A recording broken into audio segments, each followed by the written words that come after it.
ونؤمن به ونتوكل عليه ونعوذ بالله من شرور أنفسنا ومن سيئات أعمالنا من يهدي الله فهو المهتدي ومن يضلل فلا هادي الله وليا مرشدا أشهد أن لا إله إلا الله وحده لا شريك له وأشهد أن محمدا عبده ورسوله وقال سبحانه وتعالى يا أيها الناس اتقوا ربكم الذي خلقكم من نفس واحدة وخلق منها زوجها وبث منهما رجالا كثيرا ونساء واتقوا الله الذي تساءلون به والأرحام إن الله كان عليكم رقيبا وقال أيضا يا أيها الذين آمنوا اتقوا الله حق تقاته ولا تموتن إلا وأنتم مسلمون وقال سبحانه وتعالى يا أيها الذين آمنوا اتقوا الله وقولوا قولا سديدا يصلح لكم أعمالكم ويغفر لكم ذنوبكم ومن يطع الله ورسوله فقد فاز فوزا عظيما أما بعد فإن أصدق الحديث كتاب الله وخير الهدي هدي محمد صلى الله عليه وسلم وشر الأمور محدثاتها وكل محدثة بدعة وكل بدعة ضلالة وكل ضلالة في النار فلأعوذ بالله من ذلك. أيها المستمعون الكرام السلام عليكم ورحمة الله تعالى وبركاته. Adá ọpẹ́ fún Ọlọ́run ọba tó nífẹ̀ẹ́ wa ju bá a ti nífẹ̀ẹ́ ara wa lọ, ọba àkọ́kọ́ tí ò ní bẹ̀rẹ̀, ọba ìgbẹ̀yìn tí ò lópin, ọba tó dá wa ká wá sìn òun Ọlọ́run nìkan. A jẹ́rìí pé òun nìkan nìjọsìn tọ́ sí.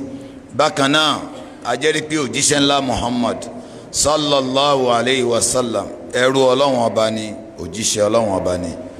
Ẹ̀yin ọmọ ìyá mi nínú Islam, mo kí yín ní kíkí tó dáa jùlọ yìí pé ìkẹ́ Ọlọ́run, ọlá Ọlọ́run àtòrí àjẹǹjẹtán rẹ̀ kó máa bá wa gbé. Lénìí àdìrọ̀rọ̀ ọ̀rọ̀ wa ní Jímọ̀ tèní, òun ni àwọn ọ̀nà méjìdínlógún kan tí a lè gbà ṣe àtúnṣe ìgbésí ayé wa ká lè ṣoríire láyé àtàlìkìyámọ̀. Ọlọ́run kó jẹ́ kí gbogbo wa ká ṣoríire láyé àtàlìkìyámọ̀. Àdúrà Ànábì wa Muhammad sallallahu alayhi wa sallam ó ní Rabbana, ó ní wa minhum man yaqulu Rabbana atina fid dunya. Àwọn kan wà orí ayé nìkan ni wọ́n ń tọrọ, ó ní wọn ní nípinnu tàlìkìyámọ̀. Tá a bá wá rí i pé ilé ayé yìí jọ́ mélòó náà la fi lò tá a fi wọnú sàárè lọ, àwa rí i pé ó dà ní pé ibi tá à ń lọ yẹn gùn ju ibi báyìí lọ. Òun ló jẹ́ ká tọrọ oore méjèèjì. Ó ní ká ní Rabbana atina fid dunya hasanatan wa fil akhirati hasanatan wa qina azaban nar. Ipe Ọlọ́run ọba ṣe oore dáadáa fún wa nílé ayé, kó ṣe dáadáa fún wa lálìkìyámọ̀, kó sì ṣọ́ wa lọ́wọ́ ìyà náà. Nínú àwọn nǹkan méjìdínlógún tó yẹ ká ṣe àtúnṣe ẹ̀ ká lè bẹ̀rẹ̀ sí ní rí àwọn ọ̀tun nínú oore.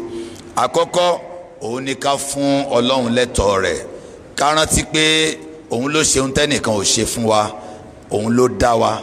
Ntọ́lọ́run fún wa a lè fi wé ntẹ́nìkan kan fún wa. Òun ló fún wa lẹ́mìí, òun ló fún wa lẹ́nu tá a fi ń sọ̀rọ̀, òun ló fún wa lójú tá a fi ń rí, òun ló fún wa létí tá a fi ń gbọ́, òun ló fún wa láǹfààní ká mí lọ ilẹ̀ ká mí lọ òkè, òun ló fún wa lẹ́sẹ̀ tá a fi rìn, gbogbo ìjọ́mọ èèyàn ara tá a wọṣọ sí òun ló fún wa. Ẹ wá wo ìjẹ́ ẹ̀ mú wa, òun ló sọ omi àti yẹ̀pẹ̀ ó sọ dóúnjẹ. Òun náà ló mọ bí ó ti lọ lára wa tí ó wúlò fún wa. Ó dẹ̀dọ̀ mú, ó di gbàgbà mú, ó di fùkù mú, ó lẹ̀jẹ̀ ara wa, òun ló lẹ̀mí wa. Gbogbo nǹkan pátá à lè fi ntọ́lọ́run fún wa wé ntọ́lọ́run tí ẹlòmíì fún wa. Nítorí náà kílẹ̀ tọ́ rẹ̀ ká sìn ín, ká jọ́sìn fún nílànà tá à ní jọ́sìn fẹ́ nìkankan, ká bẹ̀rù rẹ̀ ní ọ̀nà tá à ní fi bẹ̀rù ẹnìkankan, ká nífẹ̀ẹ́ rẹ̀ lọ́nà tá à ní fi nífẹ̀ẹ́ ẹnìkankan. Ọlọ́run ní wa ma khalaqtul jinna wal insa illa liya'budun ní Quran chapter 51 verse 56. Ẹni tó bá yí padà, ẹ mọ̀ pé tá a bá ti ń sin lọ́hùn, Ọlọ́run sọ fún wa nínú ibi tẹ́ máa fi mọ̀ yí pé ká sin lọ́hùn yẹn ó máa jẹ́ káyé wa yí padà. Ìlérí Ọlọ́run òdodo ni. Ó sọ nínú suratu Nahli Quran 16 verse 97.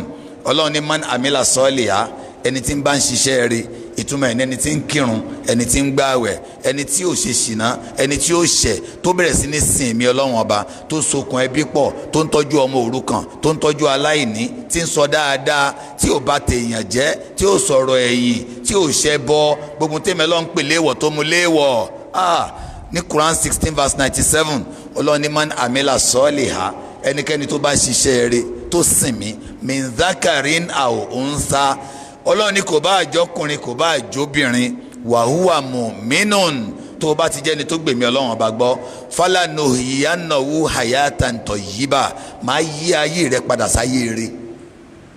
ìtumọ̀ ẹ̀ ní pé ní tí ń bá náwó sí ọwọ́ rẹ̀ ó máa tó bá sì bá lọ́wọ́ kò ní tara rẹ̀ ṣiṣẹ́, yóò wá yẹ ẹ́ láyé, èmi Ọlọ́run ó yọ́nú sí, èmi Ọlọ́run ó sọ níbi ìbínú èmi Ọlọ́run má ṣe àìṣe bẹ́ẹ̀ fún wa. Nítorí náà ìyípadà yẹn ní pé gbogbo wa tí a ka ìrun kún, tá a ka kankan kún, wọn bá sọ̀rọ̀ wá ní wo ẹjẹ́ ń ṣe ayé mi jàre, mo fẹ́ kó yípadà lénìí.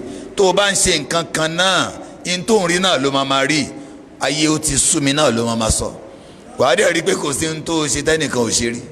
àwọn tó ṣe lánàá dà, àwọn tó ṣe lánàá dà, ṣọ́ọ́ rí wọn bọ́ọ̀ ti rí wọn ni wọn ò ní rí wọn náà mọ́. gbogbo ohun tó gbé dání tó ló ń ṣe yìí, ọmọ ìyá mi, mo fẹ́ kí a farabalẹ̀, kí gbogbo wa kí a mọ̀ yìí pé ìgbésí ayé tá a wá gbé yìí, ìgbésí ayé tí Ọlọ́run ọba àlékè ọlá dá nítorí káwá jọ́sìn fún wọn Ọlọ́run ni. ẹ wá mọ̀ o, ẹnìkan ò ṣe Ọlọ́run lóore o. man amila soliha fali nafsihi, ẹnikẹ́ni tó bá ṣe dáadáa ìwọ ló lẹ̀san rẹ̀ o. tó bá dijọ́ gbẹ̀ndẹ̀ àlìkìyámọ̀, à ń bọ̀ wá sọ pé àṣé mi ò ṣoore fẹ́nìkan rí láyé, àwa náà ń bọ̀ wá sọ. àṣé gbogbo ìyàwó tó tọ́jú, àṣé gbogbo ọkọ rẹ tó tọ́jú, àṣé gbogbo ọmọ rẹ tó tọ́jú, àṣé gbogbo aláìní tó ràn lọ́wọ́, àṣé inú ẹrù rẹ ni wọ́n ń kọ́ ọ sí. tó bá dìgbà náà yàn á ní àǹbá ti ṣe dáadáa jù báyìí lọ. ẹni tí ń sìn ṣaburú, òun náà ń bọ̀ wá rí i pé àṣé mi ò ṣaburú fẹ́nìkan, àṣé gbogbo aburú tí mo ṣe àṣé inú ẹrù mi ni. tí n bá tún wá ń ṣaburú, bóyá mò ń sọ̀rọ̀ èèyàn lẹ́yìn, mò ń ba tẹnìkan jẹ́ lẹ́yìn, àṣé gbogbo òrùn tí mo kí aṣọ máa lọ kó fẹ́ nìyẹn ni, gbogbo àwẹ̀ tí mo gbà aṣọ máa kó fẹ́ nìyẹn ni. nítorí èdè eléyìí ní nǹkan àkọ́kọ́ tí gbogbo wa gbọ́dọ̀ mọ̀ ká ṣàtúnṣe lórí ẹ̀. ẹlẹ́ẹ̀kejì nínú 18 tá a gbọ́dọ̀ ṣàtúnṣe káyé wa lè dáa, Ọlọ́run á jẹ́ káyé wa ó dáa sí i. òun ni wípé alukur'an àti hadith anabi Muhammad sallallahu alayhi wa sallam, ẹ jẹ́ ká yí padà sí bá a ṣe ń bá wọn lò. mùsùlùmí ò lè jẹ́ mùsùlùmí láìsí kùránì. kùránì ni ìtọ́nisọ́nà ọ̀rọ̀ Ọlọ́run, ni lẹ́tà tọ́lọ́run kọ sí ẹni. báwo ló ṣe ń lò gbèsè ayé tó bá kùránì lò? sọta bá wá rí mùsùlùmí òde ìsìn, á ní nǹkan ò dáa, aláwa gan ò dáa, ìtọ́lọ́wọ́n bá ní yóò tún ayé wa ṣe àsúnmọ́. gbogbo ìwé la kà, PhD, MBA, BSc, ó lè ka kùránì. gbìyànjú kó o yí padà. Ọlọ́run kọ lẹ́tà sí ọ, dandan ni kó o mọ̀ ọ́ kà. àwa kan tún wá wà, àwa wá ń kà á, àwa bìkítà láti mọ̀túnmọ̀ nǹkan tá à ń kà. a kàn máa sọ pé àti kàṣá, mo ti ka 5, mo ti ka 6. tábà wá ní ẹ̀kọ́ wo lórí ń bẹ̀, ò ní lè sọ nǹkan kan. ọmọ ìyá mi tó bá ń tàn ẹ́ má tàn ra rẹ̀.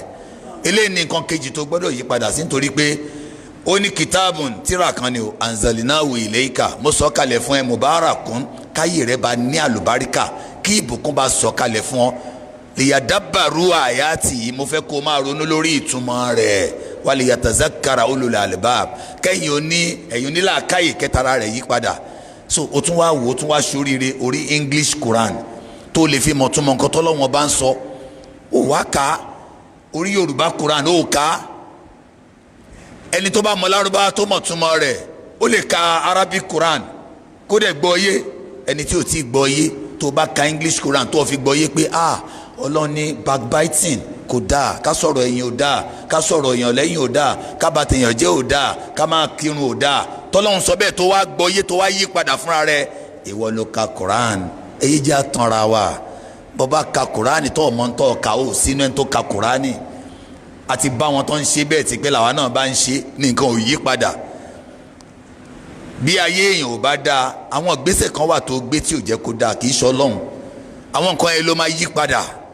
tó bá bẹ̀rẹ̀ sí ní yí padà nínú àwọn nǹkan tó ń ṣe tó wrong, wà á ti kà ní Quran 13:11. Ọlọ́run ní aláwọ̀ òkú lèmi Ọlọ́run. tó bá ń ṣàìdá tó wá ń bẹ̀ mí ní gbọ́, àdìgbà tó bá bẹ̀rẹ̀ sí ní ṣe dáadáa. tó o bá ń kírun tó o bá ń bẹ̀ mímì ní gbọ́ àgbà tó o bá bẹ̀rẹ̀ sí ní kírun ó ní inna Allaha la yughayyiru ma bi qawmin hatta yughayyiru ma bi anfusihim mí ní yí tó ń bá yí padà àfi tó o bá yí aburú tó ń ṣe. ẹ wo Nàìjíríà ààyè ṣaburú àdẹ́ńbẹ́ lọ́hùn a máa tanra apádùra wa gbà àdúrà wo ló gbà àwa fúnra wa la yí padà lọ́ka Quran 13:11 tó bá yín ṣaburú ẹ máa bá yí bẹ́ẹ̀ ni ṣùgbọ́n tó bá fẹ́ kí tiẹ̀ dàrú ń bẹ̀ ìwọ yí padà sí dáadáa má sọ pé ayé ń ṣe bẹ́ẹ̀ rọ́jú kò ṣe ń tọ́lọ́wọ́n bá fẹ́ wàá rí pé ayé á da. yìí tí mo tún fẹ́ sọ lórí point number 2 òun ni hadith anabi wa Muhammad sallallahu alayhi wa sallam. ẹ jẹ́ ká ka hadith anabi Muhammad òun ló tẹ̀lé Kùránì làkọ́kọ́ hadith ló tẹ̀lé kí náà ń pè ládìsì anabi sallallahu alayhi wa sallam ó ní taraktum fikum amrayn mò ń fi nǹkan méjì ilẹ̀ fún yín o tẹ́ ẹ bá fi tẹ̀lé ẹ̀ ní sọnù láéláé òun ni ọ̀rọ̀ Ọlọ́run àti hadith anabi Muhammad ṣe rí n tó ń pè ládìsì ni pé ntànàbí sọ àwọn tó ṣe alukurani ló sọ hadith di dandan kurani sọ ní suratu Imran ayah 31 ó ní kul sọ fún wọn ìrẹ Muhammad sọ fún àwọn mùsùlùmí in kuntum tuhibbuna Allah tó bá jẹ́ mi Ọlọ́run lẹ nífẹ̀ẹ́ fattabi'uni Muhammad ní kẹ́ ẹ tẹ̀lé tẹ́ bá tẹ̀lé Muhammad yuhbibkumullah Ọlọ́run ó nífẹ̀ẹ́ yín wa yaghfir lakum dhunubakum Ọlọ́run á foríjì yín.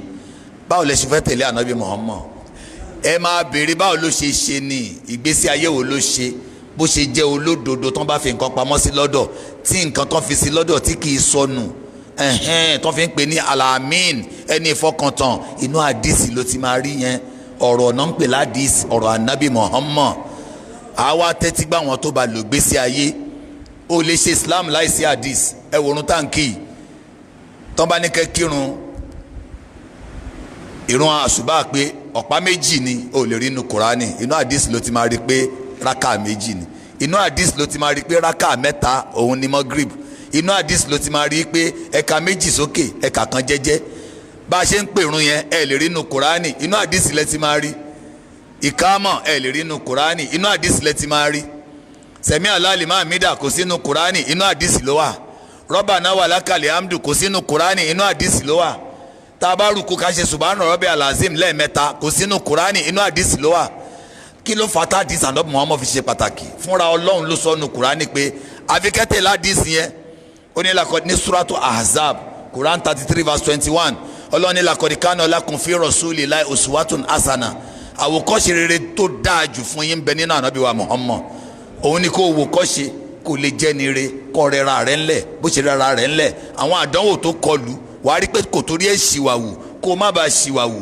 tádánwò bá kọlù ẹ ibo láti máa rí gbogbo gbèsè ayé ànábì Muhammad inú àdìsí rẹ̀ ni ẹgbẹ́ sọ̀hí Buhari ẹgbẹ́ sọ̀hí Muslim ẹ̀ka àwọn àdìsí ànábì Muhammad sàlám àwọn kan ṣiṣẹ́ lórí àdìsí débi pé ẹ máa mọ̀ yìí tó lálàáfíà ẹ máa mọ̀ àdìsí tí ò lálàáfíà wọ́n ti ṣe gbìyànjú kí wọ́n tó bí gbogbo wa báwo náà ṣe mọ̀ àdìsí tó lálàáfíà tẹ́nìkan bá sọ̀rọ̀ kan wọ́n á lọ gbá research lórí ẹ̀ wọ́n wá rí i pé ẹni yìí òun àtànábì jọ ló gbani wọ́n á ní ọ̀rọ̀ tẹ́lẹ̀ mú wá pé ànábì Muhammad sallallahu alayhi wa sallam ó ní kólé la hakọ wàlá kana murra ẹ sòdodo kódà tó bá korò àwa tẹ́tí gbẹ́ nìyẹn pé wọ́n jọ ló gbani ṣùgbọ́n tẹ́lẹ̀ mi bá sọ̀rọ̀ kan nítorí ṣe ń pe àdìsí mi ní dọ̀ìf pé àdìsí yìí lẹ ìtumọ̀ ẹ̀ ní pé ẹni tó mú àdìsí yìí wá wọn ò tí ì bí bàbá ẹ̀ nígbà táwọn bí kú àní àdìsí yìí ò lẹ́ni tẹ́ bá ara wọn sọ̀hí Buhari sọ̀hí Muslim àwọn àdìsí tó gbádùn ló wà ń bẹ̀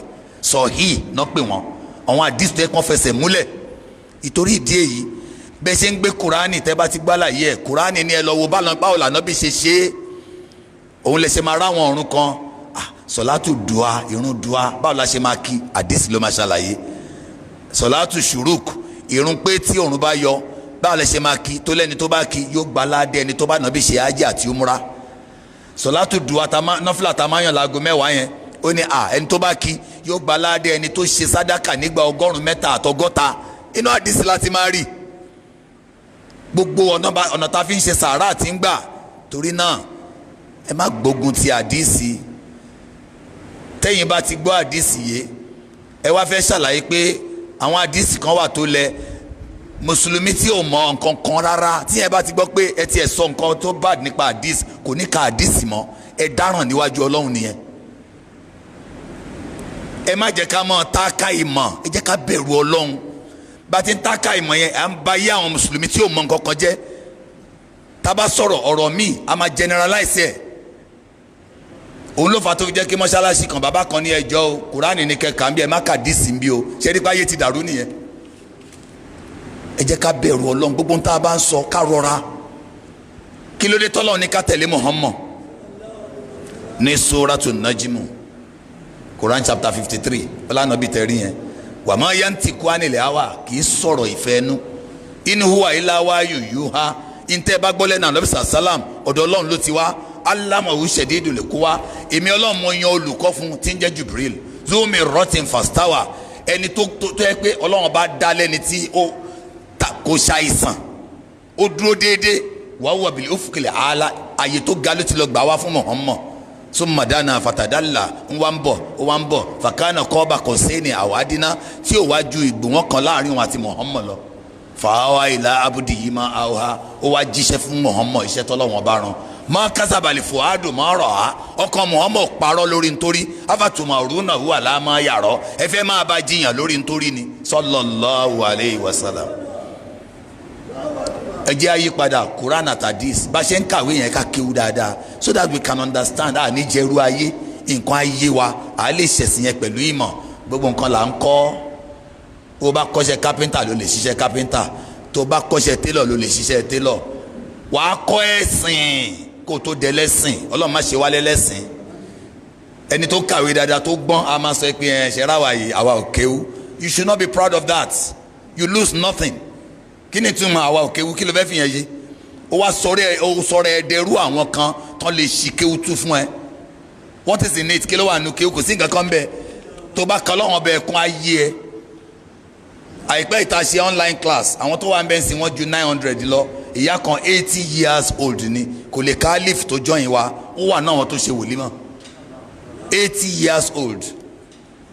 so gbogbo wa ọ̀nà tá a gbà kákún ni ntí yẹn bá kàkún náà ṣẹ́rí in our life what we are suffering is the law of attraction in tó o bá súnmọ́ rẹ̀ náà ni ó máa bẹ́ yí ìgbàgbọ́ tó o bá ní náà ló máa bá yí níjọ́ tó o bá sún oore mọ́ra rẹ̀ wàá bẹ̀rẹ̀ sí ní rí oore ó ní mọ̀ ń kọ́ra arifan fi kitabillah tẹ́ bá kára fi kàn máa kọ́lẹ̀ pẹ́ iṣẹ́ rí yẹn 10 ni máa kọ fún yín.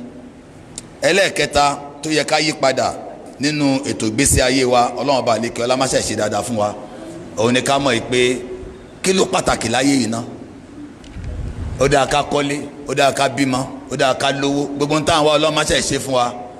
ọlọ́run ní ìjọsìn ló pàtàkì gbogbo ń tẹ́ sọ yẹn ẹ bá láyé ẹ máa fi ilẹ̀ ni ìkan ò ní bẹ́ẹ̀ wọ sàárè ń bẹ ilé kì í bá ní wọ sàárè ọmọ kì í bá ní wọ sàárè ipò kì í bá ní wọ sàárè òfo tó wá lọ nǹkan kẹta tó gbọ́dọ̀ yí padà sí ni kó mọ̀ pé ìjọsìn ló ṣe pàtàkì tó bá ti fẹ́ kírun kínú ẹ máa dùn pé eléyìí ó máa bá mi lọ tó bá ràn yàn lọ́wọ́ kínú rẹ máa dùn tó bá tọrọ àforíjì kínú rẹ máa dùn tó bá ṣe zàká kínú rẹ máa dùn tó bá yẹ sàdákà kínú rẹ máa dùn ìtẹ̀láṣẹ Ọlọ́run òun la wá ṣe láyé ìwọ kọ́ ló múra ẹ wá náà báwo ló ṣe bẹ̀rẹ̀ sí ní lópinion nílé ayé o mọ̀gbà tó wá tọ́lọ́hún ò bá dá ẹ ò ní wá.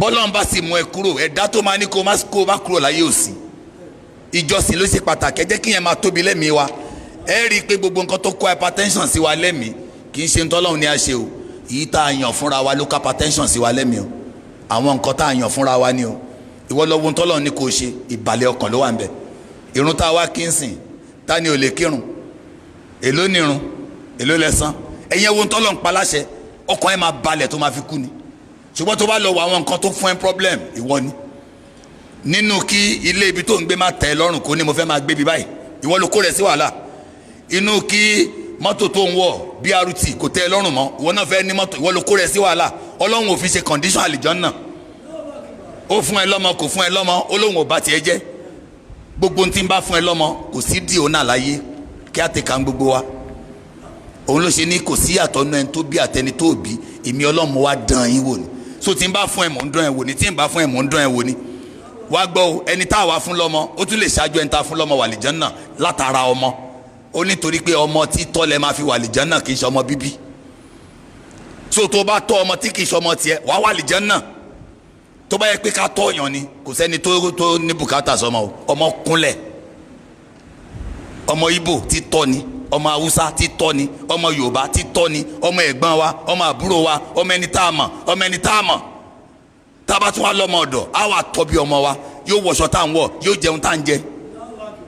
so tó bá jẹ́ kọ́lọ́hún lẹ fẹ́ sìn kò sí problem tọ́lọ́hún o. tún wá wò ta ló gbé problem bá wa, ta ló gbé problem bá wa. ó ní tí n bá ti fún yín mi ní bí yín. o lè torí Ọlọ́run yáwó, o mọ Islam ni àìtorí Ọlọ́run yáwó pé mo fẹ́ sin lọ́run ló wá jẹ́ kí n yáwó fún kí ni. ó ní lè yóò ń fi kìzú sáàtì mi ń sáàtì ẹni tí n bá fún ní nǹkan mo ní ó ná wà mọ́ ń kúdírà lè rí síkù ẹni tí n bá dín àrísìkì mọ́ fàlẹ́ yóò ń fi kì mí máa ta ọ̀la ìwọ̀n bá ń tó ní ni kò fi sìn mí $1 ó tèmi Ọlọ́run lọ́rùn. ẹlẹ́ẹ̀kẹta ni ẹ ká mọ̀ pé jọ́sìn ló ṣe pàtàkì ju gbogbo ìta ń bá ká lọ. ẹlẹ́ẹ̀kẹrin kí náà wá ń pè ní jọ́sìn yẹn òun ni ìwà tá à ń wù. ẹlòmíà béèrè pé ẹjọ́ ẹni tó lẹ́sìn tí ò níwà ńkọ́ àbẹ́ni tó níwà tí ò lẹ́sìn ńkọ́. olófò làwọn méjèèjì. ẹ̀sìn ni ìwà lẹ́sìn. in tó túmọ̀ sí ni wípé tó bá ti ló gbọ́ lọ́wọ́n bá gbọ́ òun máa ní man amila ní wọ́n máa sọ pé alẹ́dínà amanu wà amílù sọ̀lìyàt. àwọn tí wọ́n gbèmí Ọlọ́run gbọ́ tí ìgbàgbọ́ yẹn wá yọ nínú ìwà wọn. ọmọ ìyá mi ò lè pèrè mú mi nínà kó máa ṣàbùrú sẹ́nìkan. ò lè pèrè lónígbàgbọ́ òdodo kó máa sọ̀rọ̀ ẹ̀yìn. ò lè pèrè lónígbàgbọ́ òdodo kan dárúkọ Ọlọ́run kígbà àyà ẹ má gbọ̀n. ní Suratul Anfal àyà kejì Ọlọ́run ní innamal mu'minun. ẹ jẹ́ kí n jàlàyé àwọn tó jó nígbàgbọ́ òdodo fún yín. alladina idha dhukira Allah tó ń bá dárúkọ Ọlọ́run lẹ́gbẹ̀ẹ́ tiwọn wajilat qulubuhum ìgbà àyà wọn gbọ̀n. wa iza tuliyat alayhim ayatuhu zadatihum imana. tẹ́ bá wá ka àyà Ọlọ́run lẹ́gbẹ̀ẹ́ wọn ó máa jẹ́ kí gbàgbọ́ wọn kó lọ sókè. wa ala rabbihim yatawakkalun Ọlọ́run náà gbára lé. ẹlòmíì tán bá dárúkọ mi yàn nígbà yẹn máa ń gbọ̀n. wọ́n ti dé ṣọ́n ti ń pè mí. lọ tún wà rẹ ṣe. ẹni tó ń bẹ̀rù yẹn Ọlọ́run lè mú lọ láàrin ìṣẹ́jú kan tó fi mọ̀ pé àṣẹ ọ̀lẹ ni lágbájá. ẹ dá ìwà padà, ìwà rere tá a fi ń rí ayé ṣe tá à ń rálì kí á mọ̀ ṣe là ń sọ. torí náà bẹ́ẹ̀ bá jẹ́ ẹlẹ́sìn ẹjọ́ níwà òdodo irọ́ déèwọ̀ ẹ̀tànjẹ́ déèwọ̀ tó o bá fẹ́ ṣèlérí àfikọ́ ọmúṣẹ́ tó o bá aládéhùn pẹ̀lẹ́ nìkan má ṣàbòsí. Ọlọ́run ní kúlíyà ìbáàdí sọ fún àwọn ẹrúsìn mi inni haramtu zulma ala nafsi èmi Ọlọ́run gan ṣe àbòsí ní èèwọ̀ fúnra mi waja'altu bainakum muharrama mo wá ṣàbòsí láàrin ara yín léèwọ̀ fala tazalamu ẹ má ṣàbòsí. alábòsí lè lówó lè kọ́lé olé ní gbogbo rẹ̀ àtúbọ̀tán rẹ̀ ò ní dáa. kódà tí mùsùlùmí bá ṣe àbòsí fún kèfèrí Ọlọ́run ní máa gbèjà kèfèrí yẹn against mùsùlùmí yẹn. ẹ má ṣàbòsí. kí yẹn máa jẹ́ ẹlẹ́ẹ̀kẹrin fún wa. ẹlẹ́ẹ̀karùn-ún ẹ̀sìn yóò ṣeé ṣe láì nímọ̀. ẹ jẹ́ àwa ìmọ̀ torí mo dídì mú yẹn dedicated topic ni. ìmọ̀ ló là dín ní ọgbọ́n ògbé. ihun tá a ṣe rò bóyá ayé dàrú lé ní àìmọ̀ kan àwọn kan ni o. òun ló fáwọn kan ní àǹfààní àti máa tàn wọ́n. wọn lè sòdodo mọ́ bí wọ́n bá ní Ọlọ́run ni bọ́n bá ní Ọlọ́run ni Ọlọ́run lọ́ba ọ̀rọ̀ àti ìdàkejì ọ̀rọ̀. wọ́n wá ń parọ́ fún yín pé ìyá ilé yín ló ń ṣe yín ńgbà tẹ́ ẹ̀ kéwú. ẹ máa wá ìmọ̀ nílẹ̀ máa fi mọ̀ pé wá lára ìròyìn Ọlọ́run ni gbogbo ohun tó ń ṣe wá pátápátá ìròyìn Ọlọ́run ni. báwo ló ṣe ròyìn ẹ̀ ó ṣàlàyé fún wa pé àdánwò lé everything. máa fún yín máa fi dùn yín máa kẹ́ yín máa là yín mọ́lẹ̀ máa gbé yín ga máa yẹ̀yẹ́ yín. èmi ní ọba tí ń fún ni tí ń fi dùn ni èmi ní ń pani lẹ́rìn èmi ní ń pani lẹ́kún. ojú kan yìí náà lẹ fi rẹ́rìn ojú kan náà ní gbé wá. àmọ́ báwo ló ṣe máa borí ẹ̀. wà á ti wá rántí bọ́ lọ́hùn sọ yìí pé kò sí ohun tó ṣe ẹ́ láyé ò lè gbé first. kò sádánwò tá a fi kàn ẹ́ ò lè gbé last. ìtumọ̀ ẹ̀ ní pé ní Quran chapter 3 verse 140 ó ní yamsaskun kọrin bí nǹkan kan bá kọ ẹ lẹ́sẹ̀ àbó ya ẹ lára má máa ronú pẹ́ ọmọ ló kú ni bàbá ló kú ni ìyá ló kú ni ọmọ ìyá mi lọ calm down fakọ̀dé mọ́sálì kọ́ ọmọ kọrin mísìlù ọ̀ lè gbé first àti fi kan ẹ̀ mọ́yé èèyàn millions ni bàbá wọn ti kú millions ni ìyá wọn ti kú wàdúgbò rẹ dáadáa gbogbo ń tó láàfin kàn ẹ́ yìí àti fi kàn wọ́n wàtílíkàlẹ̀ àyàmù nùdà wílù abẹ́yìn nas bẹ́ẹ̀ lọ́jọ́ ayé rí tá n pín kiri ọ̀dọ́ mi èèyàn ìgbà kan wà tó máa sọ àwọn èèyàn nù ìgbà kan wà tó máa sọ̀wọ́ gan nù wàá sunkún àwọn kan wàá sunkún ìwọ náà bí nǹkan tó wà láyé ṣe jó oúnjẹ fún ẹ níwọ náà máa jẹ oúnjẹ fún kòkòrò inú lẹ̀ má jẹ́ kẹ́nìkan kan da ẹ láàmú pé ẹ ò rí pé kò dáa fún ẹ ọ máa sọ mi pé ó dáa fún mi ẹni tó lọ bá ó dáa fún ẹ jù lọ ẹlòmíà lọ yẹ nǹkan wò adẹ́dọ̀tá ìyàwó ẹ̀ adọ̀tá ọkọ rẹ̀ adọ̀tá ìyá rẹ̀ ara ẹni tí wọ́n sọ pé ìyá rẹ̀ ní í ṣe ó sì lọ pàyà ẹ̀ ìmọ̀lóládì ní ọgbọ́n ògbé ó ka Kùránì ọ ní àfi kó o pẹran. What is the relationship between Quran and ẹran? Kí ni relationship? There's no connection. Tó bá fẹ́ ṣe sàárà ó lè ṣe sàárà lọ́tọ̀ nítorí pé sàárà nínú Islam káfáláì ní ló ń jẹ sàárà ni is independent of reading Quran ọ̀tọ̀ ni reading of the Quran. Tó bá fẹ́ fún yàn láṣọ ẹni tí ò láṣọ sàárà ni tó bá sanwó iléèwé ẹni tí ò rówó iléèwé san sàárà ni tó bá rà fà tí ń kọ́ mọ́ ń ké tó fún lówó láti ràn ọ́ lọ́wọ́ kó lè máa kọ́ mọ́ sàárà ni tó bá rí ibì kan tí wọn ò lómi tó fún wọn lómi sàárà ni gbogbo ohun tí mo sọ yẹn pátá ò nídìí láti announce ẹ̀ kẹ́nìkan wá ní Kùránì mẹ́jẹ tí o bá pẹran ó lè fa ẹ̀jẹ̀ rẹ mu ẹ̀yin mùsùlùmí olóríire nìyí Ọlọ́run má ṣe wá lórí ibú gbogbo ohun tá a bá fẹ́ ṣe ká ṣe pẹ̀lú ìmọ̀ tó bá rẹ́ni tó gbọ́ yé a ní take it easy ẹjọ Ọlọ́run ní èmi ni arọ́ọ̀fẹ́ èmi ni mò ń gbé ní ga èmi ni káfídù èmi ni mò ń já ní wálẹ̀ tó ń túmọ̀ sí pé tí n bá gbé ẹ ga mo fẹ́ yẹ ẹ wò ni o lọ́kì o gbọ́dọ̀ ṣàṣejù o gbọ́dọ̀ rò pé ojú ẹnìkan lọ o gbọ́dọ̀ pẹ́ kó tó dé mọ́ṣáláṣí o gbọ́dọ̀ torí pé o wà láàyè kan kó wá ríra ẹ kó ti wá ga tí n bá tún wá jẹ́ ẹ wálẹ̀ o gbọ́dọ̀ máa ronú débi tó ní kírun lásìkò torí mi wà lọ́wọ́ èmi Ọlọ́run mo tún ní mi lọ́dọ̀ tó o bá wẹ̀yìn wàá tún máa dúpẹ́ tiẹ̀.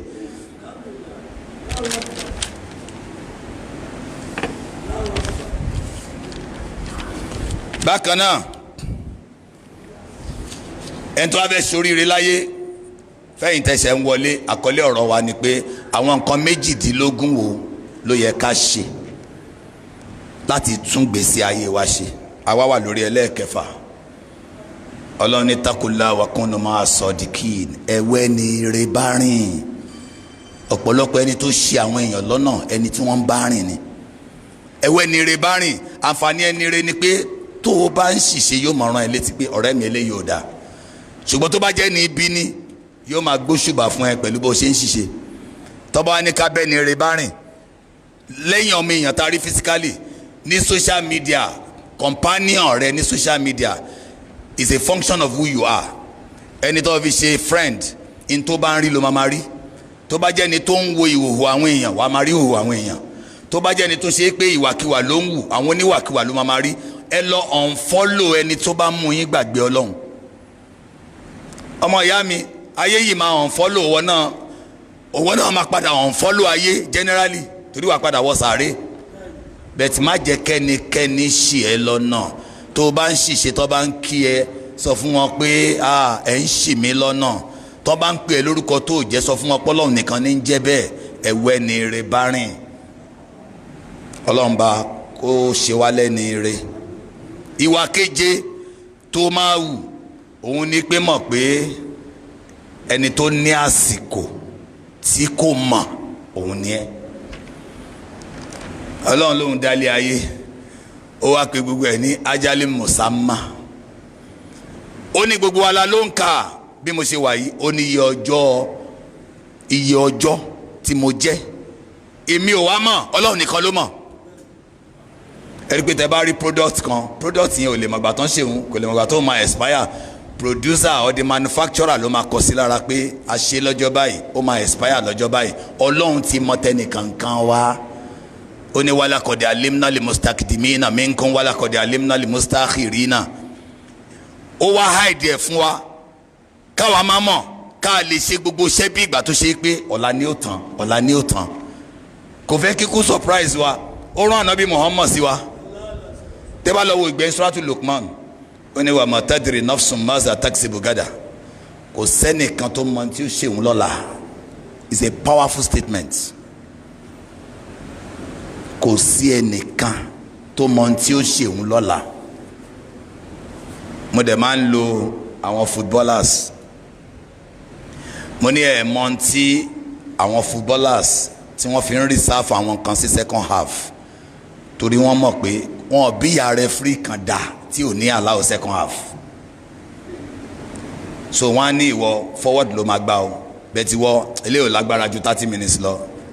Ẹ̀yìn 30 minutes báyìí diminishing return dé à nílò ẹ̀ ó di last 30 minutes nítorí pé wọ́n máa sìkò. Tó bá jẹ́ pé wọ́n change game pé referee nìkan ló lè sọ time match tó bá tẹ́ lọ́rùn pé 20 minutes ní 20 minutes náà ní FIFA ó gbà kí lè rò pé àwọn footballer máa ṣe from the word go. Gbogbo ohun tó yẹ kán ṣe náà máa kó síṣẹ́. Wọ́n ní wèrè yìí lè lọ stop match o. Ìwọ ṣe ń gbélé ayé ẹ bí àwọn footballer tó má sìkò. Ọmọ ìyá mi ilẹ̀ kan bọ̀ wá mọ́ lójú ẹ tí ò ní ṣú lójú ẹ. Ní sọ́jú báyìí lọ. Má máa hùwà bí ẹni tó má sìkò. You don't know the time.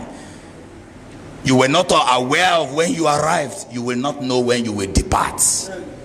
Òjijì ló pé ó ní yá mọ́ bìdú ní ashtagal ìwọ tó lẹ̀ mọ́lé ayé tó nílé ni mo fẹ́ ṣe lọ́lẹ̀ ilé mi fẹ́ ṣe lọ́túnla wàgárà òtún lè làmọ́l. Our ambition ló máa ń deceive wa. I want to be this, I want to be that. Wàlẹ̀mọ́ tù yá ti fùjìyàtàn òjijì ní kú máa ń dé. Òun là nàbẹ́sà sálàm wá ní ọmọ ìyá mi isa asbata bílẹ̀ bá mọ́ báyẹn fọlá tàǹtẹ́sìrì mọ̀ sáà má lọ gbára lé pé dandan ni kílẹ̀ ṣúbà mi. Aṣọ ni mo wọ̀ fúnra mi yìí wọ́n bọ̀ wá bọ́ lára mi ń jọ kan. Ṣùgbọ́n kí n wá ní ilẹ̀kùn tí mo tì í èmi náà ni ó tún ṣí lálẹ́ ọwọ́ Ọlọ́run nìyẹn wà. Nígbà tó o ti mà sìkò kí ló fẹ́ gẹ̀ níbẹ̀. Make all your efforts the finest. Gbogbo iṣẹ́ tó bá fẹ́ ṣe make it the best. Bẹ́ẹ̀ ni tó ń retí ẹ̀. Ọlọ́run bá kó lọ́rọ̀ ẹ̀mí wa. Nígbà tá a ti mọ̀ yí pé ẹni tó ní àsìkò ni wá. Kí wá ní relationship àwa àtẹlòmíì ẹlẹ́ẹ̀kẹjọ nìyẹn. Má ta sí ẹnì kankan nílé ayé yìí àyàfi lọ́nà tó dáa. 1. Expect nothing from any human being. Allah is sufficient for you. Má wá nǹkan kan lọ sọ́dọ̀ ẹnì kankan. Hasbunallah wa ni'mal wakil tó sọ ọ̀rọ̀ tí mo sọ ìwọ try ẹ̀ for a week your life will change. Your honor will be restored. Your integrity will come back to you. The world will celebrate you. We humiliate ourselves by seeking from fellow human beings what is in the possession of Allah alone. Nínú Quran chapter 43 verse 32 Ọlọ́run ní ahum yakisimuna rahmata rabbik. Ṣáwọn náà ń pín oore mi Ọlọ́run ni. Ìwọ tí ẹ̀ wo ohun tó ń bá lọ sọ́dọ̀ èèyàn. Àkọ́kọ́ jẹ́ fún information kan kò sí tọ́mọ èèyàn lè fún ẹ tó lè bẹ̀ wọ sàárè. Kò sẹ́ni tó lè fún ẹni tó máa bẹ̀ wọ sàárè. Ìntọ́ ọba fọwọ́ ara ẹ ṣe nìkan ní bá ní wọ sàárè. Bọ́n fún ẹ nílé mẹ́jọ ní Ìkòyí kò lè bẹ̀ wọ sàárè. Tó ti ń kọjá ìwọ rí kílé yẹn mọ̀ pé yẹn ń kọjá. Bí wọ́n ṣe ń ṣe fún ẹni tó nílé náà ń ṣe fún wọn náà. Ilé ò rẹ́ni tó kọjá. Ó máa fi ilẹ̀ ní ẹ̀mí rẹ̀ gùn ju tiẹ̀ lọ. Ẹni tí ó mọ̀gbà tó kọ́ ń bọ̀ wá lò tí ò tiẹ̀ ní ṣàdúrà fún ẹ. Ẹ jọ̀ọ́ ẹlẹ́ẹ̀kejì ẹ má pẹ̀gàn ẹnikẹ́ni. Tó bá rẹni tó ń dáa fún tó bá pẹ̀gàn rẹ̀ ọ̀ ní ga láéláé. Ọlọ́run ti rí i pé o ò fẹ́ràn dáadáa. Má pẹ̀gàn ẹnìkankan kí ló fà ẹ̀gàn ẹlẹ́gàn ò tí ì di ẹni tó máa ga lọ́wọ́ kó má gari. Ẹni ga àdánwò ni ìwọ tó ga àdánwò ní same level lẹ́jọ́ wa. If you know the level of nothingness in this world, you will not be worried by anything, any event. Pé tó bá rẹni tó rí gọ̀wà tó káànú ẹ̀ pé Ọlọ́run kò ṣàánú ẹ̀ kò yí sí o. Tó bá rẹni tí ò ní wà káànú ẹ̀ Ọlọ́run ṣàánú ẹ̀ kò yí sí o. Kò sẹ́nìkan tó yí sí fún. Ọlọ́run kò jẹ́ ó yí sí fún wa. Nítorí náà tí n bá ní má ta sẹ́nìkan má sọ̀rọ̀ ẹnikẹ́ni lẹ́yìn. Àwọn àwa yìí tó o bá ṣe fúnra rẹ̀ ló máa rí. Tó o bá yí padà kó kaya sí nígbà 1 million ntọ́ ń bá yí ló máa bá yí o. Ẹni tó bá ń fẹ́ kọ́ Ọlọ́run gbàdúrà òun kó kọ́kọ́ ṣe ohun tó yẹ kí ó ṣe. Ọlọ́run á wá ṣe dáadáa fún. Má sọ̀rọ̀ ẹnìkan lẹ́yìn. àwa tá máa ń comment lórí Facebook, Instagram, nǹkan níta àmọ́wọ́ tá a mẹsẹ̀. Ọlọ́run sọ Suratu Jurat Quran 49:6 ó ní táyé rẹ̀ ṣe rí bó ṣe ríre. Inja kún fásì kún bì nábà yín fàtàbá ìyànú bẹ́ẹ̀ nìkan bá mú ọ̀rọ̀ burúkú wá bá yín ẹ wá díẹ̀ kẹ́ tó máa dá sí ṣé dandan ni kó o dá sí ni. Can't you just move away? Kí la tún ṣe pẹ̀lú ọmọ èèyàn? Learn to forgive, learn to overlook. Ẹ̀kọ́ bọ́n ṣe ń dárí jiyàn, ẹ̀kọ́ bọ́n ṣe ń ṣàmójúkúrò. Ẹ mọ nǹkan tó fà á, ìǹtẹ́ bá gbìn lẹ́ máa ká. Gbogbo ẹni tó bá ti ṣàmójúkúrò fún yàn, Ọlọ́run á máa ṣàmójúkúrò fún. Ẹni bá forí jiyàn, Ọlọ́run á máa forí jì. Ẹni bá ń ro dáadáa nípa èèyàn, Ọlọ́run á ro dáadáa nípa àwọn náà. Kí là ń fi ìjà ṣe kó wúlò? Ìyẹn ni ẹlẹ́ẹ̀kẹjọ. Ẹlẹ́ẹ̀kẹsàn ọmọ ìyá mi, stand for justice all the time. Ẹ dúró fún déédéé. Ọlọ́run sọ ní Quran chapter 5:8 ya ayyuhal ladina amanu kunu qawwamina lillahi shuhada'a bil qisti wala yajrimannakum shana'anu qawmin ala alla ta'dilu i'dilu huwa aqrabu littaqwa. Ọlọ́run ní ẹ jẹ́ ẹlẹ́rìí fẹ́mi Ọlọ́run, má jẹ́ ẹlẹ́rìí fọ́rẹ́ rẹ̀, jẹ́ ẹlẹ́rìí fẹ́mi Ọlọ́run. Ìtumọ̀ ẹ̀ ni pé dúró ti déédéé. Kí ló dé tí kóòtù kún? Nǹkan tí kóòtù fi kún ni pé àwọn kan orí àbòsí náà wà. Ẹjọ́ mi kò yẹ kó wá sí kóòtù, bẹ̀tà á fi hàn án pé ọmọ club wà ládájọ́, ntẹ́jọ́ fi ń pọ̀ nìyẹn. Eléyìí a mọ̀ pé a sì lórí òdodo, àjẹkẹjọ́ yìí pẹ́ a máa àjọ ńlọ ọmọ ìyá mi. Òun àjọ ńlọ ó dẹ̀ mọ̀ bóyá Ọlọ́run tẹ̀ ẹ́ àjọ ńlọ ọjọ́ tó máa kú. Òun àjọ ńlọ lọ sí kóòtù kó lọ máa yí mọ́yé cases tí parties ti kú dànù. Ẹ dúró fún òdodo, be witnesses for Allah in truth.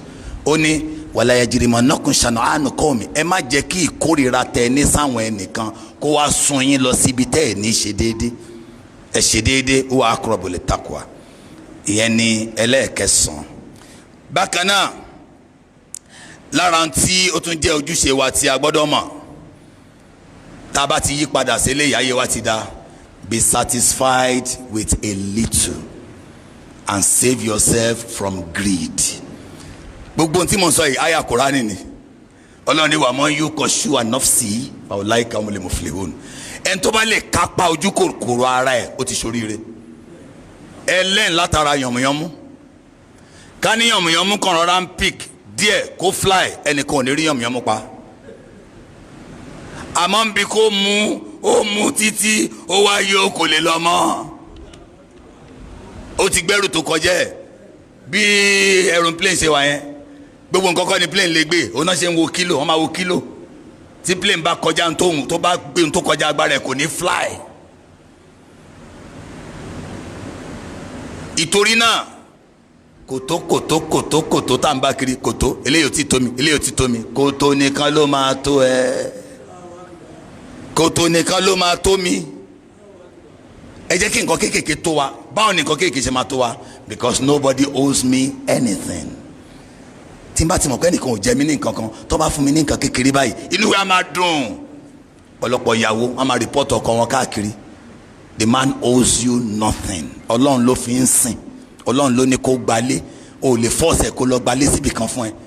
Ọlọ́run ló ní kó fún ẹ lóúnjẹ. Ní tó bá lágbára ló máa fún ẹ. Ọlọ́run ló ní kó fún ẹ láṣọ wọ̀, táṣọ yẹn bá ti mọ́ èwo ni kó máa lọ fi standard àwọn kan compare àtọkọ rẹ. Greed yẹn ló ń pààyàn. Tàbọ́kọ tíyàwó tẹ́ lọ́rùn kò sí tíyàwó ṣe tó mọ̀ ọ́ ṣe. You expect too much from a human being? Expect everything from your Lord. Ìtọ́pọ̀lọpọ̀ marriage ṣe collapse. Ìyàwó ti connect happiness ẹ̀ mọ́kọ èèwọ̀ ni. Ọkọ ti connect happiness ẹ̀ mọ́ ìyàwó èèwọ̀ ni. Ẹ lọ disconnect ẹ connect ẹ̀ mọ́ Ọlọ́run. Transformer wà nílẹ̀ ó lọ connect wáyà ẹ̀ mọ́ torchlight. Ọmọ èèyàn ò ní nǹkan kan tó lè fún ẹ, Ọlọ́run ló lè fún ẹ láyọ̀ náà. Ó fẹ́ pa ọkọ ẹni, Ọlọ́run ló lè fún ẹ ní dùnnú. Tó bá ń sin Ọlọ́run ní gbogbo ìgbà ò ní rọ́ọ̀mù èèyàn. Tọ́kọ ẹ bá wá fún ẹ ní nǹkan kékeré inú á dùn. Tíyàwó ẹ bá ṣe nǹkan kékeré inú á dùn. Bẹ́gbọ́n ẹ bá ṣe nǹkan kékeré inú á dùn. Ọlọ́run kó jẹ́ kí inú wa máa dùn. Ẹlẹ́ẹ̀kọkànlá 18 là ń lọ o. Ẹ máa dúpẹ́ ń tẹ́ ní Allahu Akbar. Ẹ̀kọ́ bọ́n ṣe ń dúpẹ́. Ọlọ́nìlà ń ṣàkárí tún làzídànàkún. Kálẹ̀ dúpẹ́ tí mo ti ṣe tẹ́lẹ̀ ni màá máa ṣàlékún oore fún yín. ẹlòmíì wà níbi tó pé kí lọ́lọ́run ṣe fún mi tẹ́ ní kí n dúpẹ́ subhanallah.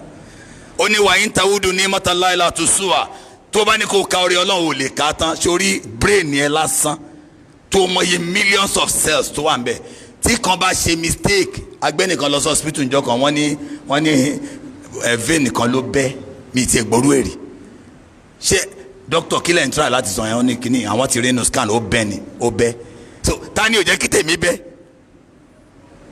àwa pè pé òun gbá orí ẹ̀ ni ó ní rárá ẹnìkan wà tán ní kíní kan lọ́pọ̀ lẹ́yìn wọ́n láti ṣe operation láti tú in tó ń lọ́pọ̀ yẹn sójú tiẹ̀ tó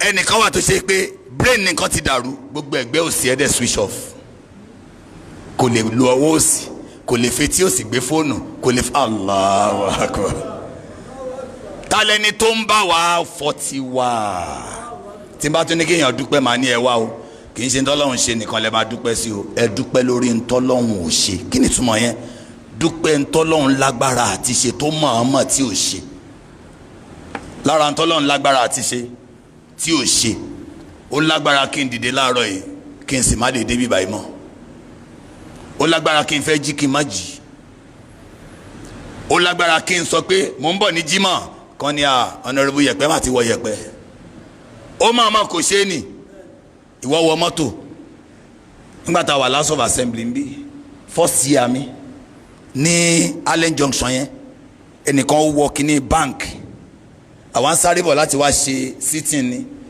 ó dé táì iná yẹn tán red ó dúró àwa náà dúró pẹ̀lú ẹ̀ iná tẹ green ni ò bá move everybody bá da hàn bó ní bá sáré bọ́ọ̀lẹ̀ ẹ mọ̀ kí mo ṣe di honourable member ni pé kí n tẹ̀ lè sọ fún pé do you know that honourable Abdulhakeem Abdulateef is behind you mashallah ẹlẹ́tàn bàmá débẹ̀ ó ti kú slow motion ni mo fi padà ó ti kú sórí ìjókòó báyìí kò sígbà tẹ́lẹ̀ mi ò lè gbà á orẹ́ni tó ń ṣàlùwàlá lọ́wọ́ tó gbà á orẹ́ni tó forí kanlẹ̀ tó gbà á orẹ́ni tó fẹ́ rúkú tó gbà á ọlọ́run kó lára ẹ̀mí wa sọ ẹ máa dúpẹ́ ntọ́ lọ́run ṣe ẹ máa dúpẹ́ ntọ́ mọ̀ọ́mọ̀ tí ò ṣe lára ntọ́ mọ̀ọ́mọ̀ ni ntọ́ ń tọrọ tọ́lọ́mọ̀ pa burú ló máa já sí fún ẹ ó wá mọ̀ọ́mọ̀ kò ṣe àdúpẹ́ fọlọ́run ọba. èyí tó kàn nínú wà tẹ́ ẹ máa ṣe òun ni ẹ má fi gagbága pẹ̀lẹ́ nìkan do not compete with anyone ara rẹ ni kọ́ ọ máa fi gagbága pẹ̀lú break your own record pé lóru àná raka méjì ni mo yàn máa make sure pé 4 lọ́la kì í ṣe kí n máa wò pé nìkan yan 500 òun ló mọ ibi tó ti rí raka 500 o fẹ́ bẹ̀rẹ̀ business nsìn o mọ iye owó tó o ní ẹnìkan wá sọ fún ẹ o ti ka motivational book o ní when you dream it you can have it o wá ń fi company ẹ wé Dangote wọ́n máa ra ẹ mọ́ product ni wàá láyé ló ń ṣe ẹ o ní wọn kí wọ́n lọ sẹ́ẹ̀tì vision tí ó wà realistic bákan náà ẹ sá fún kí láyé máa sọ ìyẹn máa ń pààyàn gan most people láyé yìí what destroyed them ni ayé máa sọ báyìí ayé máa sọ kódà ẹni tó lè ṣiṣẹ́ iṣẹ́ téèyàn lè ṣe kí láyé máa sọ ò jẹ́ kó lè ṣiṣẹ́ yẹn a ní kàn á sọ pé èmi ni mo wá ń wa kóró pé èmi tí mo ní masters in microbiology story ló ń sọ yẹn tó bá yá àlọ́ àpagbè ẹ ayé ẹ ṣé o mọ ibi tó wà kóró pé ta ló sọ yẹn pé o lè ṣoríire pẹ̀lú kóró pé o kàn ní mugbó ni tó bá ti mugbó tó mutí tó ṣe wàhálà tó dẹ̀ ti ṣí owó àwọn road transport union mọ́ wọn pé ilé bùkátà àdánwò ayé tiwa lélẹ́yìí ó ti ṣí wọn bá náà sanwó kan ní gáréjì kan ó ti ṣí sàlámà lẹ́kùn ó ti wá wò pé èwo lèrè tó wà ń bẹ̀ sórí èrè tó wà ń bẹ̀ tó Ọlọ́run bá fi àlùbáríkà sí fún ẹ wàá rò pé ó ṣẹ́ṣu ni tó wà rọ́ọ̀fù tó torí ẹ̀já náà mọ́yàn lẹ́nu tó dàbí àwọn ìkan ṣépè fún mi láìpẹ́ ó ní ìgbà mọ́ ń dráìfù lọ́jọ́ yẹn ní kò ní dáa fún yín sà mi ti rí Èkó yìí mo ti rí kéèyàn tó fi sà sí kò ní dáa fún yín sà va ẹ̀rín pa mí mi ò lè sọ̀rọ̀ òun ló rọ́ọ̀fù òun ló jáná o ó dẹ̀ ra sí kinní sílẹ̀ mo tẹ̀lé kó fẹ́ bẹ̀bẹ̀ níní kò ní dáa fún yín sà kò yẹ kó dá lóhùn ìgbọ́ tí mo pẹ́ lẹ́sẹ̀ níwọ náà àwọn ẹ̀ṣẹ̀ mi tó kù òun náà máa di fúnjọ́ gbẹ̀ndẹ̀ àlìkìyámọ̀ kò ní ìdìgbò dá lóhùn ká ló ń kírun sí wọn á kórun ẹ̀ fún mi àmọ́ kò ní irun kankan àwọn ẹ̀ṣẹ̀ tèmi náà ti ṣẹ̀ wọ́n á dì í fún. so kárí ni ò jẹ́ káwọn èèyàn lè ṣe àwọn iṣẹ́ kún Nàìjíríà yìí ìfà tó bá sọ brain ẹ̀ kalẹ̀ wàá ríṣẹ́ bet káwálé mi ní bíríkìlà káwálé mi ní kápẹ́ntà káwálé mi ní mo lọ ń ṣe ọmọ ọ̀dọ́ nbì kan káwálé mi mo ń ṣe kinní kan tó bá wá kúrò lágbègbè Nàìjíríà yìí wàá wá máa ṣerú iṣẹ́ yẹn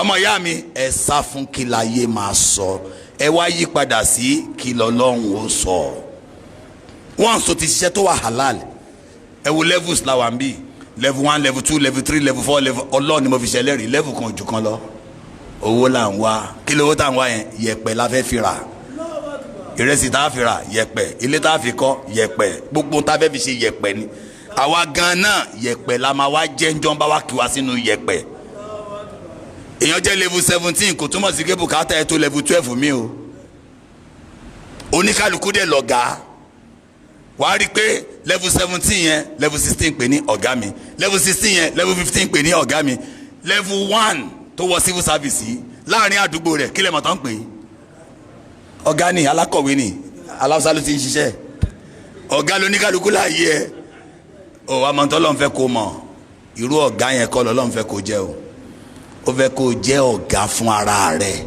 ìtumọ̀ ẹ̀ ní pé a fún ẹ láwọn nǹkan kan kó o lè ṣọ̀gá lé wọn lórí kó má bàa jẹ́ kó o ṣiṣẹ́ ṣòro ẹnu ẹ yìí wà kọ́ ṣọ̀gá fẹ́nu ẹ ẹnu ẹ fẹ́ sọ̀sọ̀kúsọ ìwọ ló máa pa á láṣẹ pé o tó bẹ́ẹ̀ ọ̀rọ̀ ọlọ́rọ̀ ò ní dá sí tẹnu rẹ bá fi dá sọ̀rọ̀ ọlọ́rọ̀ o kì í ṣọ̀gá ọmọọṣẹ́ ni ó fẹ́ nu rẹ tẹnu rẹ bá parọ́ o kì í ṣọ̀gá ọmọọṣẹ́ ni ẹ fẹ́ nu rẹ ọlọ́run ṣe oníkálukú láṣíwájú aṣíwájú ojú rẹ kó má bàa wòwò kú wò tó bá lè kojú rẹ níjànú tójú rẹ wòwò kú wò ìwọ la ṣíwájú fojú rẹ àmọ́ wọ́n tó ṣe pé gbogbo tó bá ti gbé o fẹ́ wò tó bá dẹ̀ ti wòwò kú wò wàá rírí kúrí wàá padà ṣeṣe kúṣe jẹ́ aṣíwájú. The message there is you are a leader. Everyone is a leader. No leader is higher than another leader. Níjọ́ tí driver governor bá di steering mu òun ni leader fún governor. Tó bá dé third mainland tó ní baba tó èmi ti rolé ayé yìí kò sí mọ́ọ̀ṣì láyé o so èmi ti ro gbogbo ẹ o so ẹ jọ̀ọ́ ẹ dúró dáadáa o à ń láti bẹ́ sómi o ẹsẹ̀kẹsẹ̀ ni gọ́fúnà máa sọ pé wá ìwọ ni excellence náà ìwọ lọ̀gá náà ṣàánú mi ẹ máa gbọ́ ṣàánú mi bẹ́ẹ̀ tọ́ba ní lágbájá ẹ̀ president ni tó dé tí gbogbo yín dìde tẹ́wájú kò padà tọ́ni kúkú ẹ wọlé gbogbo yín ò wá dìde president gangan ló ṣe wọlé yẹn ìṣẹ́jú kan á pa president yín dànù mo ti rẹ́ni tó taste oúnjẹ tó jẹ tó dẹ̀ jẹ́ kó ti fi poison sí tí bó máa mọ bí tó máa taste mbẹ abẹ́ gbọ́rọ̀ mi ó taste ẹ̀ tán wá rò ọlọ́run ṣàánú wa ẹgbẹ́ ibi tí ó sì ń kankan ó taste ẹ̀ ibi tó fi sí ó ṣe wá rò pọ̀ ọ̀gá jẹ́ ó kú dànù ẹ ṣe dáadáa sáwọn tí ń bá ń bẹ lábẹ́ yín wọ́n bá ní ká ṣe dáadáa ṣebí máa ń lọ́rẹ̀ mi wa ẹ̀ mọ̀ túmọ̀ ẹ̀ ni ìwọ́n tó dájú tó ló dájú mi ọ̀ràn yàn ṣẹ́ mo yà máa kí ló fà tán fi ní ká ṣe dáadáa ṣebí máa ń lọ́rẹ̀ mi yàn ìtumọ̀ ẹ̀ ní pé in tó bá wà lọ́wọ́ ẹ̀ tó bá ń fún ẹbí rẹ̀ àwọn náà ti mọ̀ yìí pé tí bọ̀dá mi ò bá sí láyé àní rí kíní yìí jẹ wọn ò ní fẹ́ ká burú kankan kàn ẹ̀ wọ́n máa defend ẹni àmọ́ ọlọ́run ní wàláyà sábàánà lẹ́dínà yabkhaluna bima atahumullahu min fadlihi wa khayran lahum bal huwa sharrun lahum ẹni tí wọ́n ń ṣàwọn àwọn ẹbí rẹ̀ ó máa wò pé máa yí dájú ṣá tí ò bá kú àlè rí kíní yìí lò wọn sọ síta o ó wà nù ọkàn wọn tí ò bá kú a lè yé kíni a lè rí lò ọlọ́wọ́n bá kó lọ́rọ̀ ẹ̀mí wa mo ti fẹ́ parí ẹ̀ ní táìmù wí 18 ni mo sì gbọ́dọ̀ débẹ̀ inshallah. bákan náà níjọ́ tẹ́dá bá ti mọ̀ pé àdánwò ní gbogbo nǹkan kò ní dára ẹ̀ láàmú mọ́ a máa ń rò pé n tí ò da làdánwò. But we are all in an examination hall. Àwọn àdúrà kan wà nílẹ̀ Yorùbá tán láti uproot. Ó dùn létí o gbogbo aládé máa ṣàmì ẹ̀ o pé ara Ọlọ́run má jẹ́ ara dán o àdúrà yẹn ó dùn létí ọjọ́ tó bá ti gbàgbọ́ yìí Islam wá rí i pé kì í ṣàdúrà ẹ̀fẹ̀ ni. ẹ jẹ́ fún yín tó bóyá jẹ́fẹ̀ kẹ́dé university campus nsìn kẹwàá àwọn ọmọ kankan kí àdúrà mọ́lẹ̀. What's the focus of the prayer? Ọlọ́run má jẹ́ kí exam yẹn wáyé. ẹ máa sọ fún wọn pé wá bẹ́ẹ̀ ṣe máa pass exam ní kẹ́ máa lọ rò. èèyàn máa ń ṣàdúrà Ọlọ́run jẹ́ yege àdánwò. àti pé Yorùbá torí pé àsomọ́ Quran kò jẹ́ ká mọ nǹkan tó ń pè ládánwò. tó bá fún wa promotion sìn àmọ́ pàdánwò ni a ṣe party. tábà bímọ sìn àmọ́ pàdánwò ni arúpẹ́ ni tí ò bímọ lọ́lọ́run dánwò. Change your attitude. Quran 21 verse 35 Ọlọ́run ṣàlàyé kí ló ń pè ládánwò. wa nabluukum bisharri wal khairi fitnatan. kí n fún ẹ àdánwò ni kí n má fún ẹ àdánwò ni. báwo ló ṣe máa yege tí n bá fún ẹ lọ lò bí mo ṣe ní kó lónú Quran má torí pé o wà ń bì kan kó jọrọ ẹ lójú. tó bá ti jọrọ ẹ lójú o ti fail àdánwò. má torí pé o wà ń bì kan kó wá ní ìjọsìn báyìí àwọn mẹ̀kúnnù ló ń ṣe àwa ò ní lè ṣe é. má torí pé o wà ń pò kó wá máa fi ìyà jẹ àwọn tó ń kó sí ẹ lábẹ́. ẹni tá a fún kọ́ kí làdánwò tiẹ̀ tá a bá fún ẹ tó bá fẹ́ yege àdánwò wà á máa rántí tó tọrọ tá a fún ẹ ó ju tó ń tọrọ tá a fún ẹ lọ. tó bá rántí pé ntí mò ń tọrọ kò tiẹ̀ tó nǹkan kan lẹ́gbẹ̀ẹ́ ntí mi ò tọrọ tọ́lọ́ ń fún mi wà wá dẹni tí ń dúpẹ́ tòun tà í fún ẹ. ẹlẹ́ẹ̀kejì sùúrù ló máa wá ṣe wà á máa ṣèjọsìn bí ẹni tán fún ní nǹkan wà á máa ṣáájú àwọn tán fún dé mọ́ṣáláṣí. Ọlọ́run ni ó ti yege àdánwò torí ìdí èyí gbogbo wa Ọlọ́run jẹ́ àyege àdánwò wa.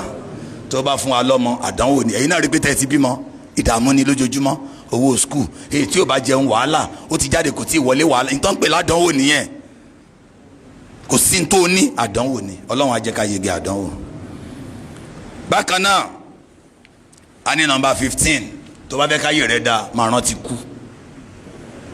ẹ̀dá tí ń bá rántí kú kò sí nǹkan tẹ́ lè gbà lọ́wọ́ ẹ̀ tó máa gbà pé gbà nǹkan tó ló mọ̀ pé eventually òun máa sọnù òun mọ́ tọ́lọ́ ń sọ ni Ọlọ́run ni mọ́ àsọ́bà mímú sí ibà tí ń fìlà àrèdè wà láfíà ń fún sí kan ilá fi kìtàbí mi ń kọ́bílẹ̀ ànábùrà kò sí nǹkan tó kàn ẹ́ èmi Ọlọ́run ti kọ́lẹ̀ kí n máa fi léyìí kàn ẹ́ o.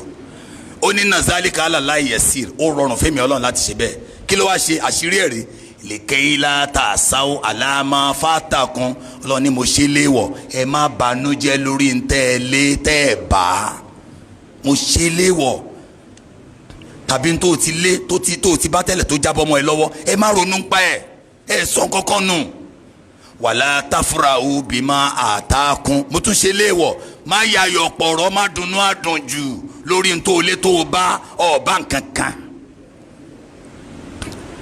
With the level of nothingness tó wá náà lọ́ọ̀lọ́. Èwo number 16 ẹ máa tọrọ àforíjì kẹ́sì máa ronú pìwàdà. ẹ tọrọ àforíjì kẹ́ ẹ ronú pìwàdà. ṣẹ́ra àforíjì yẹn ní tó máa ń ṣe fún yàn. Ànábì Noah speaker ayé yín rè o torí tí irun ìmáàmù bá já kẹ́ ẹ lè replace ìmáàmù.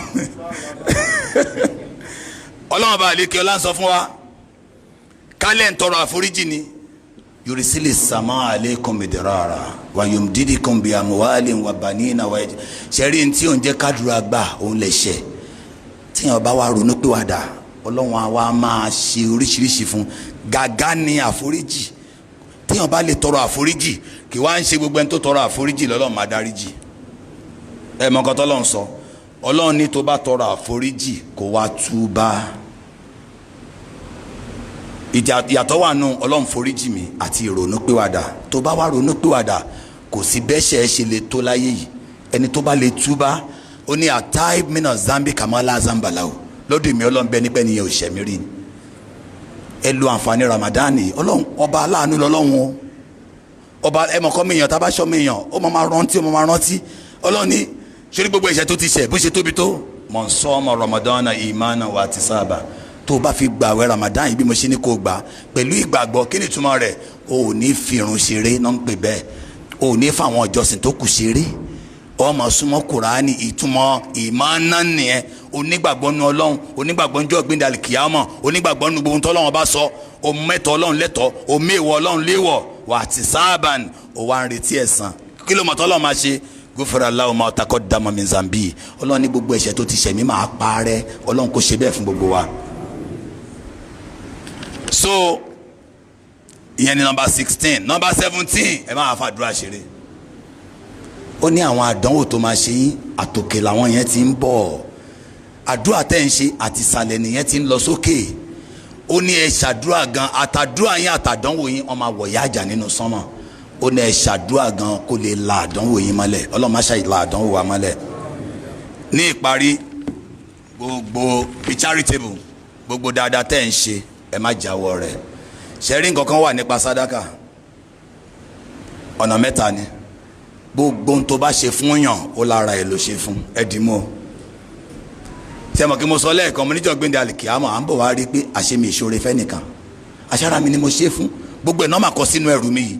Ẹlẹ́ẹ̀kejì ó ní wàá máa tún fi kó ilaptiga àwájì ìlà ẹ̀ tó bá fẹ́ ṣoore rí pójú rí ọlọ́run ló fi wá wàá máa tún fi kó min khairin. Ẹlẹ́ẹ̀kẹta yuwaffa ilaykum, gbogbo dáadáa tó bá ṣe a máa dá padà fún ẹ, àdẹ̀ní ṣàbòsí fún ẹ. Ìta gbọ́ lé ní ọlọ́run má ṣe lágbọ̀n fún wa.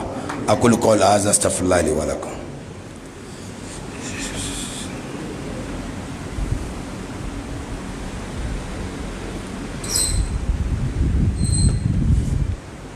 Assalamu alaikum wa rahmatullahi wa barakatuh.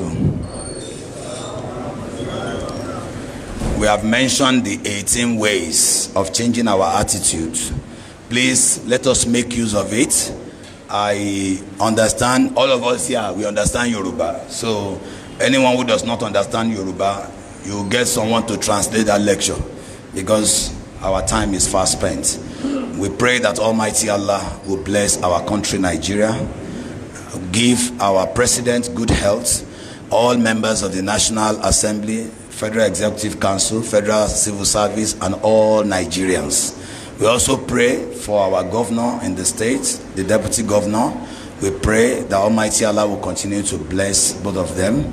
May Almighty Allah bless our speaker, Right Honorable Mudashiru Obasa. May Allah continue to grant you prosperity and save you from adversity. I pray for all members of the House of Assembly and all members of the civil service here, from the clerk to all of us, and all of us who have come from our respective homes. May the blessings of Allah be with us. May Allah preserve our lives. May Allah extend our lives. May Allah grant us His choicest blessings. We pray that Allah will grant His blessings upon our Holy Prophet Muhammad sallallahu alaihi wasallam, and accept this Jumat service as an act of ibadah. Rabbana taqabbal minna innaka antas samiul alim wa tub alaina ya maulana innaka antat tawwabur rahim. Rabbana afrigh alaina sabran wa thabbit aqdamana fansurna ala alqawmil kafirin. Aqulu qawli hadha astaghfirullahi wa lakum. Aqimus salat.